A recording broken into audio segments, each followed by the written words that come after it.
Бұлдық деңгізге кіріп басқанда, барша жан-жануар, құш-құртқа, мен қазір бұл деңгізні яндырам деп мақтанған.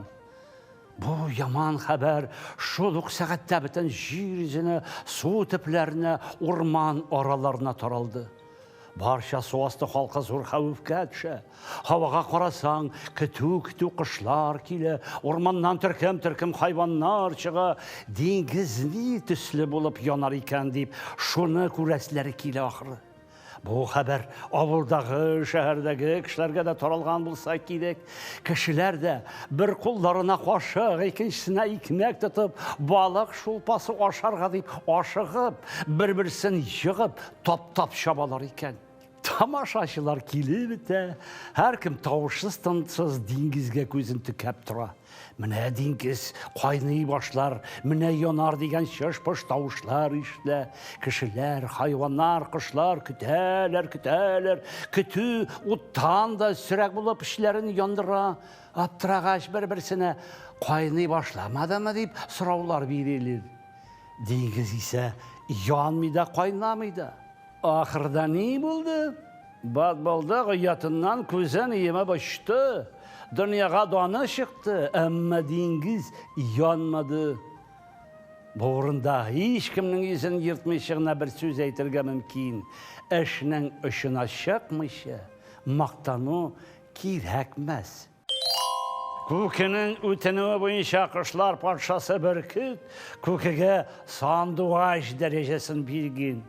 Енді көке яңа дәрежеге көтерілді. Тәкәббірленіп, кінәбір ұсаққа қонып, сандуғашса сайрарға тұтынды. Біраз сайрағаннан соң, бүтін қышлар менің таушымны ишетіп, тыңлап тұралардыр деп, қышларға таба бұрылып қараса, не көзі білән көрсін, олар қайсысы көкеден күліп, қайсысы көкені ұрышып, мұғырдап тұралар екен. Біздің көке бұл ішке бек ашуланды, қабарынды да вақыт өткермейші Бүркітке барып, «Ей, ғаділ падишах, мен сіздің әміргіз білән орманда сандуғаш қызметін өтәдім, әмі қышлар, хайваннар меннен ятып, күлерге батыршылық етелер» деп зарланған. Бүркіт, «Ей, көкежан, мен Құдай түгелмін, мен фақат құшлар падишасы ғынамын. Шул сәбәпле мен сені сандуғаш дәрәжесі білән хөрмәтли аламын, ләкин көкені еш бір вақыт сандуғаш ясарға қыдыратым юқ деген. Көшлі тауышы білән урманларыны түтіреткен. Ғайреті білен барша жануарларының қалтыратқан арыслан бір заман қартайды. Әлікке кішілі тырнақлары һәм өткен тішлері зағифленді.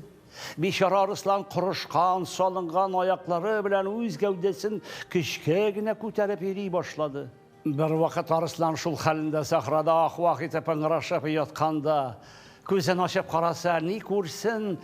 Барша хаяннар мұның қаршында әлек болған үшлерін алырға келгенлер.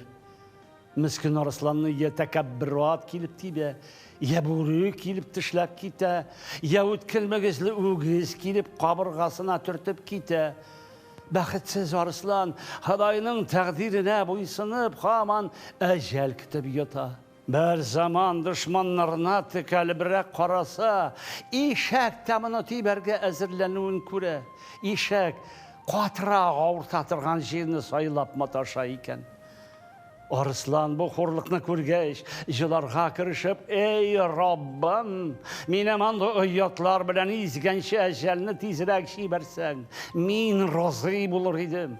Меңа жан беруіне қадар ауыр болса да, ишәктен жәбір көруден артығыррақ болыр еді» деген. Еш вақыттан ишәшсәң шуны қарт күніңді ұрмеші, қабірге кірмәсің деп халық білмешігіні әйтмеш ол.